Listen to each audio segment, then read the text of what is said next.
మరికొన్ని గంటల్లో ఓట్ల జాతర మొదలు కానుంది. దీంతో ఏపీ ప్రజలు హైదరాబాద్ నుంచి ఓటు వేసేందుకు తరలి వెళ్తున్నారు. వరుసగా 3 రోజుల పాటు సెలవులు రావడంతో సొంతూళ్లకు చేరుకుంటున్నారు. బస్టాండ్లు, రైల్వే స్టేషన్లలో ప్రయాణికులతో సందడి వాతావరణం ఏర్పడింది. మరోవైపు హైదరాబాద్ విజయవాడ మార్గంలో బస్సుల రద్దీ పెరిగింది.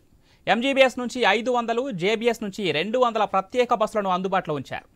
ఉప్పల్, ఎల్బీ నగర్ నుంచి 300 చొప్పున ప్రత్యేక బస్సులు నడుపుతున్నారు. 58 ప్రత్యేక రైళ్లను నడుపుతున్నట్లు దక్షిణ మధ్య రైల్వే తెలిపింది. విదేశాల నుంచి కూడా ప్రవాసాంధ్రులు తరలి వస్తున్నారు.